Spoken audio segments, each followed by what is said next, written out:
what's happening with it, man? White boy back with another one. We're going to take you back to the Quinton Simon case. Leilani Simon phoned into her mama.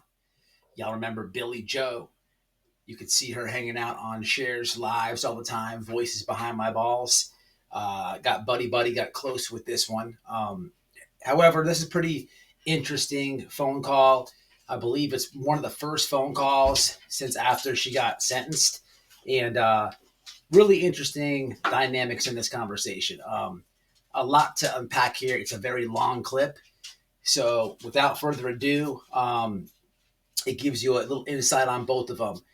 You know, of course, you're going to listen to this and be like, is there any accountability? Is she, own up for what happened? She's going to prison for a very long time. But Billy Joe was on the internet in Cher's chat. I believe a mod over there for a very long time. She was active a lot, like I guess before the trial started, and you see less and less and less. Then she went to jail, obviously, during the whole thing. But it's a very interesting conversation, and it shows you a lot. So without further ado, let's get into it. Smash that like for me, and I'll catch you. Hey, how are you doing? Everybody keeps asking me that, and I guess the truthful answer is I don't know. I get that totally, because I don't know how I'm doing every day either. Yeah. I know that what's coming is going to come, and I need to stay busy until this appeal comes, and that'll be a year in the making, so. Yeah. Wow. I feel like you were set up to believe that you wouldn't be charged, that they wouldn't find you guilty, and it aggravates me with that Hilliard guy. Me and him just do not get along. What? That Hilliard guy, your attorney. Y'all two just clash. Horribly bad. I don't know what it is. He doesn't know what it is. Y'all two both tend to think that the other is just an asshole. Wow, I maybe was an asshole whenever I heard that on court TV. I got so scared. Yeah, well, I did speak to him, and I told him that if he does any more interviews, I don't care, as long as he just avoids any commentary about my other two kids. Yeah, well, that's what I was trying to get off. It's like, what is this guy thinking? Yeah, so he talked about that. He said that he did say that he wasn't completely sure on the... He did say that, but even putting that thought out there to people, man, all I could think about is keep your ass in the house, Billy, because people going to follow you, and, Yeah, but he said... I've been worried about that and scared about that the whole time. Yeah, well, he said he's going to be working to remedy that, and that if he does do more interviews, which he probably will, and honestly, he's doing it on my behalf. I know he is. Because I listened to the rest of the interview, but I got message after message after message after message, and I was just like, oh my God, what just happened? You know what I mean? Yeah. And I freaked out. I did freak out. But I told him, but I told him, I said, I don't care if you do the interviews, because honestly, I'm not. I said, what you said, family at harm's way. Yeah, but I told him, I said, I don't care if you do the interviews, because honestly, I'm not going to do it. I'm tired of the media. I'm tired of the camera. I'm tired of the media, too. I'm tired of the camera being in front of my face. It was in front of my face for 2 solid weeks. Well, I did to ask him, I mean, if they were able to protect the drug dealers, then they can do that for our family at sentencing. Well, see, that's not the attorney's decision. It's the judge's decision. But now listen, I didn't ask him to request that if they couldn't just turn the cameras off, maybe they could bleep out y'all's names and blur your faces. Well, I mean, it would be best if they could, the whole reason we didn't come and the whole reason Vernon came was because I begged Vernon to please stay. And I didn't have to, don't think I had to beg him a lot because he felt bad any day he couldn't go. But some days it was just hard on me sitting on that bench. Oh, I understand that, but this is what I was telling him. I said, if they say no to turning the cameras off, can we just bleep out my family members' names and blur their faces so that way they are not recognized after they leave? Well, I'll be recognized because I'm going to say, I already know what I'm going to say because you're the best, absolutely best person in the world to be around when you're sober. Yeah, and I appreciate that. But I also told him that, what did I say? You made me lose my train of thought. I get it. I went back and I looked at some of the messages from 2 years ago and stuff like that, and I'm like, my God, what was I even saying? Yeah. Some of the text messages they brought up, some text messages between me and Daniel, me and Craig, or whatever. Mama, I didn't remember those. Yeah. I was like, wait a minute, there's a video? Please tell me they're not going to show this video. Please tell me they're not going to. Yeah, I know. I get that. But, let me see, I was going to say something. It'll come back to me when we're not on the phone once. I know, I hate that. Something, I don't know. I'm just wanting him to blur. Oh, okay, here it is. I do want you, whenever you get a chance, to tell him that I do apologize for calling in a rant. I was just so afraid in that moment. Yes, and I will. I was more so afraid for my grandchildren than anything. Fear of the media. He said that the media was even hard on him because of him defending me. Yeah, they were. But and even whenever I seen him that day, I was shaking in my shoes. I was like waiting for this paparazzi to pop around the corner. You know what I mean? Yeah, I remembered. So I told him, I said, I guess one of the reasons you could express to the judge about wanting the cameras either off or to bleep and blur faces of my family members is because a lot of the people who might come and be a character witness is all have some type of minors in the home with them, little kids, and we don't want the media approaching y'all or any crazy-haired true crime YouTuber, in front of these children. Yeah. And we do want to protect all of them. Yeah, this isn't just, I told him, I said, it's not just my fear about Zane and Sky. I said, my Aunt Jackie has a whole bunch of grandbabies. She watches all the time, and Angie does too. And Angie does too. And I said, and then, Meanwhile, people are just too old to handle the stress of the media and people possibly coming and knocking on the door. And if they do research into Meanwhile people, they realize that these are the people who live right across the house from what happened in Effingham. Yeah, they brought all that up. Yeah, so that's where I'm hoping that maybe if Aunt Jackie communicates with Hilliard and you communicate with Perth, y'all can make something happen. Yeah, I think he's gonna request all this. He can request it. He's gonna ask for it. He's gonna file a motion for it. But it's up to the judge. Well, it would be, I have severe PTSD whenever I'm out in public and somebody picks up the phone. Oh my God. Yeah. And I haven't been to Walmart. I like going to Walmart. But Walmart is too busy. The Piggly Wiggly here is expensive, but it's empty. Nobody's there. Yeah, and then I have this crazy idea, and I know you're probably not going to do it, but it is a little funny. I was like, just buy everybody wigs and give them a face mask. Yeah. Yeah, bring them on in. Yeah. It's not you or the case or Quinton that we want to hide from. You know what I mean? People are crazy, Leilani. I just never realized how cruel and sensitive and awful people are. I make friends everywhere. Everywhere I go, I make friends. Yeah. You do. And that's just how you are. You have a very magnetic personality. And I just don't, I mean, I've never dealt with like that kind of hate and, you know, so it's very, very traumatizing to me. You know, good God, girl. I get it.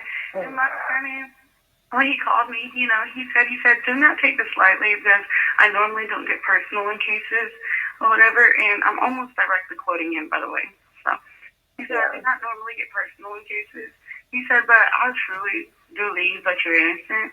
And he said, I do not know the Leilani from 2 years ago, but I know the one from now. And you have a good heart and a good soul. This made me cry. And you do. You do, Leilani. I don't know how many times I told you that you're like the best person in the world sober. Like everything about you changes, even just smoking weed. I'm like, Jesus. Yeah, but like it really hurt it didn't hurt my feelings. It got to me though. Because for the longest time, for 2 years, I'm sitting here like, am I really that horrible of a person? I know. And you're not. You're not lying. I don't know what happened. And I don't think the world knows what happened. I don't think anybody got any answers out of any of that. No, nobody. And honestly, I was really surprised at the 3 murder charges. Yeah, me too. But just like my friend said, he said I got convicted on speculation. There was literally too much reason about conflicting evidence and then no direct evidence. He said there's no reason other than that these people fell for the DA's trap, got their emotions involved, and what the speculation was just too horrible to ignore. Yeah. I love him so much. I miss him so much. I love you too. But he also said that not even 24 hours after the trial, he had attorneys contacting him, civilians, strangers, friends, and family, all saying that I thought this woman was guilty for 2 years, and now I don't think that's the case. Yeah. You know. And I feel like the judge was biased. I feel like she didn't. Honestly and truthfully, I think it was 100% wrong of them to be able to change the indictment. Yeah. I mean, I've never watched a trial. I don't know if this happens all the time. I mean, I have no idea, but what in the world? Yeah. You can change the wording in the indictment so you can get a guilty conviction. Pretty much. I don't know. I didn't understand all that. I understood a little bit of what was going on, but I mean, I didn't understand a lot of really anything. I just know that I had written down the evidence that they don't have, and then there's speculation that doesn't have anything to back it up. And I was. Well, I want you to think about this whenever sentencing comes up. I want you to think about because you went through the trial with confidence. Yes, I tried. I tried to I didn't really feel confident, but I did try to appear confident. Well, you appeared that way, and everybody, you know, of course, everybody has something to say whenever you got all the guilty verdicts. Oh, did you see it? Did you see how rampant her breathing was? And did you see, you know, that was the first time I've seen any kind of real emotion with her. She's so shocked. That's why I told General to tell you, do not cry whenever you go in there. You go in there and you hold your head up. And you take whatever they're going to give you. I tried to keep myself from crying. Just like I tried to keep myself from crying when the first day of trial. I was breaking down over there the first day of trial. Yeah, well, that's feeling. Yeah, no emotion at all whenever she saw her son. No emotion at all whenever, you know, I'm like, my God. And you know, who was it that was saying something about it? I was like, you know what, if she would have cried, they'd have had something to say about that too. It doesn't matter what you've done up there. It doesn't matter what you do, how you act. Seconds remaining. They were going to put how they felt. Right, yeah, no matter what. Yeah, and that's the thing, though. Like, if I cried, Mom, they would have said I'm faking it. Yep. You know, if I didn't cry, I was detached. Yeah. So the whole time I'm trying to show no reaction, and I had a couple of tears slip through throughout the trial, and I had to fight to get myself under control.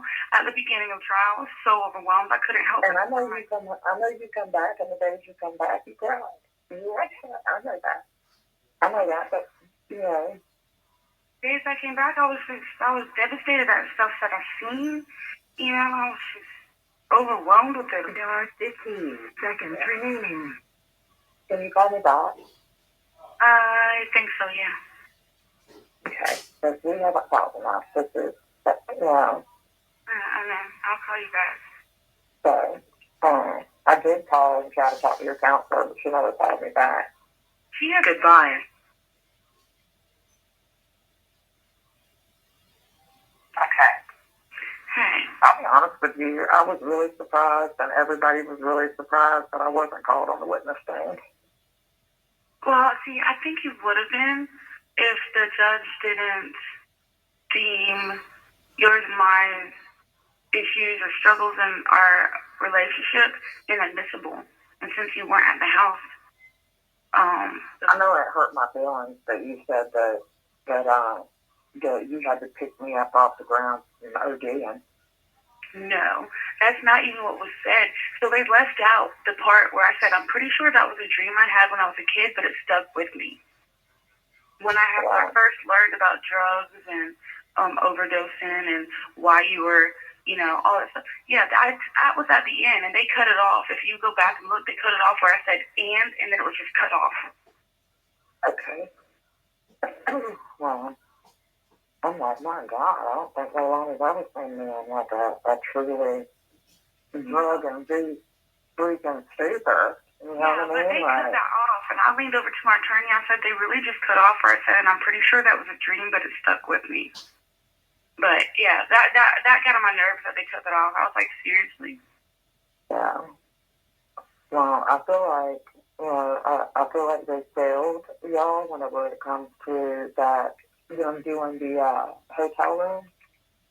I felt like that failed y'all miserably, both of y'all, because I feel like if that room was going to be bugged, neither one of y'all should have known about it.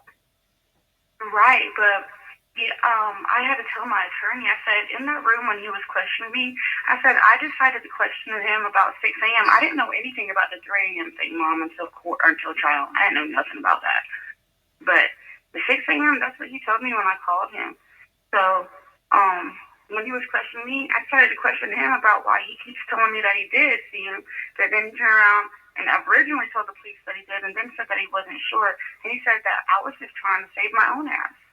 So I had my attorney go up there and ask Agent Solomon, who was the one, Savannah, was the one who monitored it, if she recalled hearing that. She said, yes, I did recall hearing something like that. You should say you didn't come back and go to bed, and Dan didn't get up and leave with the car, and you left your phone in the car.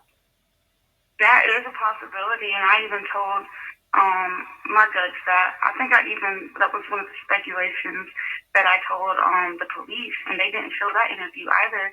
I said, you can ask my family and stuff. I said, I do normally keep my phone on me, but if it's dead or close to dead. Okay, never get you to answer the phone. What you talking about? But I said, but if it was dead or close to dead, or I would just leave it in the house. Your phone's always dead. Yeah, this is what I was telling them, though. I was like, if I was in the house or whatever, I would leave it, or I would leave it in the car and get it out the next day. I said, that was very common with me. And that was because I was high all the time. I wasn't worried about that damn phone. No, I didn't either. I couldn't stand for the phone to ring. Yeah, no, I get paranoid when somebody calls me. I'm like, oh my God, are they going to hear that I'm all fucked up? Or like, am I going to talk too fast? Or, So like, I didn't care about that phone. But I believe that 100%. I just hope that 100% you know and believe in your heart that drugs cost every bit of it. This is what drugs do. This is the core of it, yes. It's the core of it. But I do believe my attorney... Not only this would have never happened if y'all weren't high. Never. But like I said, that's the core of it. I believe that. I do. And I'm good on that. But I do believe my attorney's speculation, because nobody could explain the vomit in that playpen, Mama. And it was red, so that was from that night, because we had spaghetti.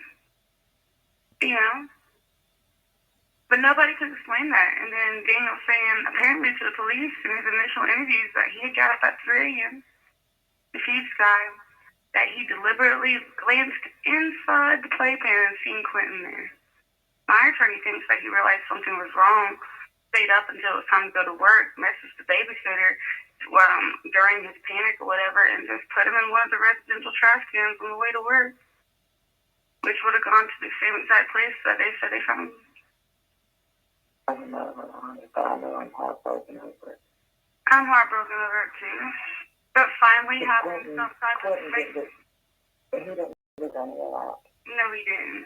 But finally having some type of theory that just, I don't know, to me rings true and makes sense. I did feel some type of closure from that when I first heard him say that. And I was just like, that's a possibility. You know, because I never changed the last time. I never changed. I don't understand. I don't understand why Hilliard didn't bring anybody up on his side, any witnesses for you. He didn't, you know, I mean. It was because it wasn't the defense's burden to come up with the proof. And anybody he would have called was just a family. And everybody probably would have taken that with a grain of salt. I don't have friends. Who are they going to call? You were going to Mama and Bonnie's house 3 times a week. I was going up there very often, trying to be helpful to them, and you know. Well, I mean, I just. Well, Hilliard won't be the one doing the appeal. I mean, he's going to file the appeal, but then because they know attorneys who file appeals normally don't do their own appeals because they might not see where they did something wrong or should have done something or didn't do something right. So he's going to pick another attorney, an attorney who's not in it for the publicity. I think I know who it's going to be. But to take over... You need that attorney that Quinton had. Huh? You need the attorney Quinton had. You tell him to go back and look and see. I can't remember that guy's name, but... Well, this is I think this attorney... She has very This is a pro bono attorney. So this attorney has a very good reputation. She even came to the trial to be there for me and spoke to me in between breaks and stuff. It's either he chooses or the judge just appoints a random attorney. So I prefer somebody to be chosen that he trusts, because even though you and Hilliard don't get along well, he really did do a good job defending me. I don't know why we don't get along well. I don't know what, I mean, and Leilani, whenever I tell you that man, I mean, he spoke to me in a way that Vernon was getting pissed off. Because I was sitting there shaking. I mean, he had to see I was a freaking nervous wreck. Yeah, like, I don't know. It was starting to make me feel like, damn, I wonder what Leilani has said to this attorney about me. And see, that's the thing. I haven't said nothing besides, like, you're the only person who has been supportive through all of this. I did say I believe that you doubted me for a very long time. Oh, I just know that, honestly, I doubted both of you. You and Danny. Yeah, but that's I did tell him that, though, and that's true. That's how I felt for a long time. So I really feel like she's doubting me, that she's doing her best to still be supportive and open-minded and stuff like that. So we never really deep conversations about you. I mean, he'd ask what was going on with the kids, and I told him that we have a game plan, but we never went into detail about a whole bunch of stuff. Yeah. Well, I've been trying to get in touch with Derek ever since the verdict, and he hadn't called me one time, you know what I mean? Yeah. You know, I'll be honest with you, Leilani, I can probably get everybody in the family to go up there and speak on your behalf, but I think it's probably best that I stay out of it. Because no matter what I say or do, it's not going to be taken with any kind of credibility. It might not, but I think that you should get the opinion of Robert Hirsch before you make that decision. Yeah. I like him. Yeah, I would say With his old, they give you with his old little silly bow tie. his little bow tie and his big old ears. I couldn't tell his ears were big. I just, everybody talking about his bow tie and how they like him. Yeah, well, I would lean over at every guy and be like, so how many bow ties do you have? Because, like, every day you're wearing a different bow tie. Yeah. And that was just me trying to not focus. I do want you to know how great of a person you are. Leilani, being sober is so you. It is. You are just, you're so freaking smart. This is me, obviously smart. I have to ask you how to spell words. Well, this might... Yeah, and you're beautiful. Thank you. This might assure you a little bit, but I do and have for a long time had a kind of game plan for if I did end up having to go to prison either for a short period of time or for a very long time. But I do plan on trying to get enrolled into some type of college classes, depending on what they have. Because it'll keep me busy. And also being there, I'll probably be able to do some type of actual substance abuse. Get a certificate in that. That'd be cool, right? Absolutely. I think it's going to help you a long way because I'm going to tell you, whenever I went to go see your brother, it broke my heart. And it made me not want to go back. Yeah, and I don't want to be like that, I mean, and I don't expect people to come and see me all the time, but I'm pretty sure they have videos that just there too. And me being there for at least a year before this appeal, and I'm not holding my breath on this appeal because, I mean, this is all going to happen to them, and everybody knows about me. But, I know that there's one prison in Atlanta for women. I don't know where the other one is, but I'm going to ask that my family comes and sees me at least twice a year in person. I'm going to come see you. Because, I mean, y'all got those lives. You got work. You got children. You got the children. You got all this stuff going on. So I know there's going to be... I went and met with the Department of the Family Lady yesterday. The new case officer. She is going to bring it up to her supervisor about us having visitation again. She's going to what?